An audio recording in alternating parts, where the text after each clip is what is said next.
a pit master. What we're going to do today is cook some brisket, and I'm also going to show you some of the equipment that we have. So let's get started. Good. Okay, to get started, I want to take just a minute and show you some of the equipment I'm using.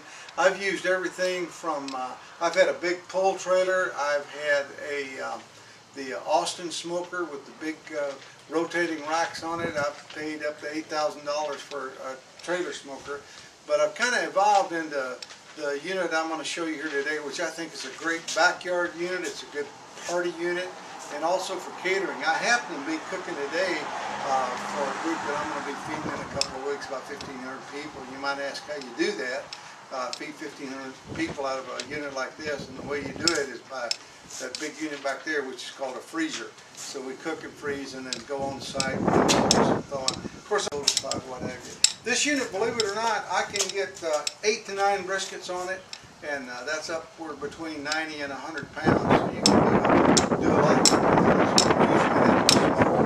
now, if you want to set this up with a smoker, a couple things I would highly recommend you do.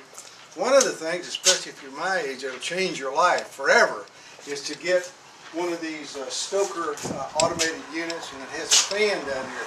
The entire unit is sealed. I have the vents on the bottom closed.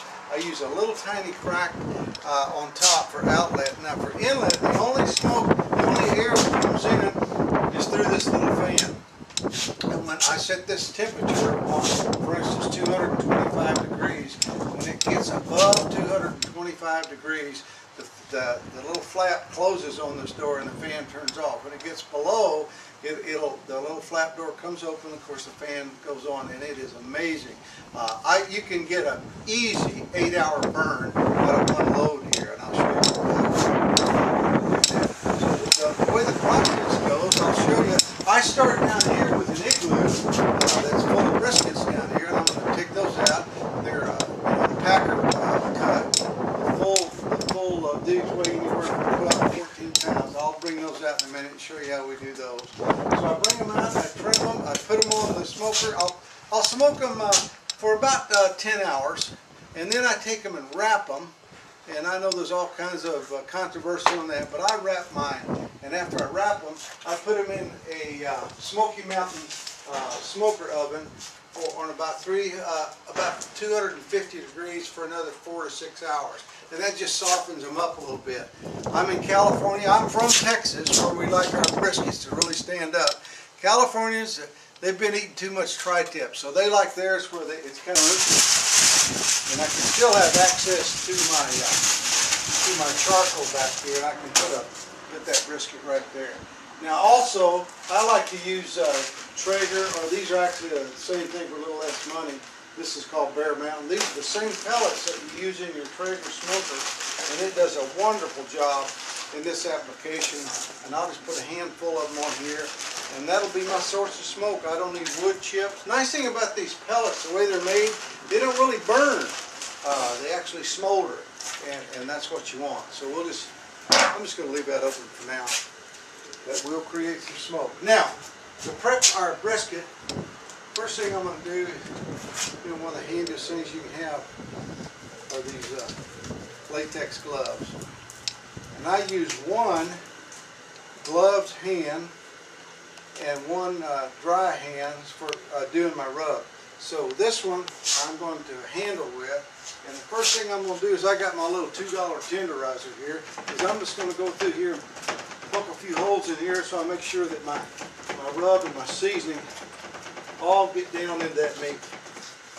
Okay, and I know there are fancier ways of doing this. I know some guys just do this, they just slice it. You can do that too. Okay, on both sides. Okay. And I know you get all kinds of opinions on how to cook your brisket. If you do a fat side up, a fat side down. I've always done mine fat side up so that it will tenderize. Now I'm going to do a little something here I don't always do, but for you I'm going to go all the way. And that is to have a needle here, and I'm going to inject this with a combination of apple juice and Coca-Cola. I use Coca-Cola in my barbecue sauce. I use it in a lot of things.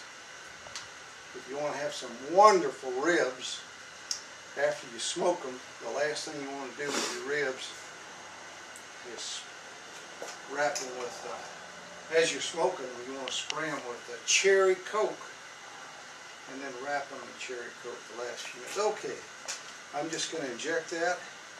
You know how to inject. Just get it down into the meat, and as you start pulling out, then you inject, and that way you get a nice, nice distribution of the juice. Again, this particular injectable I'm using here is half Coca-Cola and half pure apple juice. And that's 100% pure. I prefer apple juice rather than the, most apple juice, if you don't read the labels, it'll be half grape juice. I like to use pure apple juice. I do think that you'll get a little more moist brisket if you will inject. And of course, you always inject your poultry. Okay, now for the rub. I start with a base of mustard. This mustard has nothing to do with flavoring the brisket. It has everything to do with holding your rub on. So you just put a nice amount of that around. Turn that over. A little on this side. Alright. Now, I've got my clean hand here on my dry side. I'm going to take that. You'll notice I got me a mason jar. I've had a couple of these mason jars with the kind with the handle on it, and somebody keeps walking off with them. They like them. My buddies want to borrow them, but I don't seem to get them back. What I've got here is just a bunch of holes in there. And now I just shake this. And let me tell you what I've got in here. I don't care what you put in your rub. There's all kinds, but I think that for a brisket, just shake, shake, shake.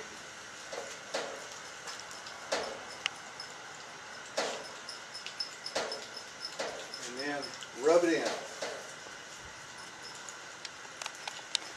I don't think you can get too much on there. Again, I got brown sugar in here. I got cumin. If you'll use cumin seeds, you'll get a little more flavor out of them, because as they heat up, they pop. And they'll explode and really give you a nice, nice flavor. Okay, other side, same way.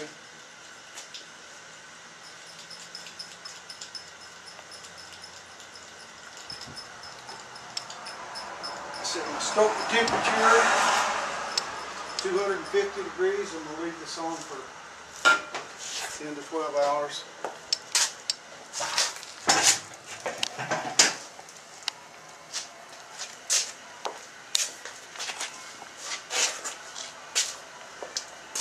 I put the knuckle towards the fire and the flat away from the fire. And then I'm going to put the rest of them on there. Then I'll put my little 22-inch rack on there, and I'll put a couple more on top of there. So I'm going to fix the rest of those up, and when you come back, we'll check them. Thanks for watching. Record. Okay, we've had these puppies on there for about 15 hours. What I want to do now is just show you what they look like when they got a nice kind of a dark brown bark on them, which will be real soft and easy, and it'll have a nice smoke ring here on the inside. And what I'm going to do now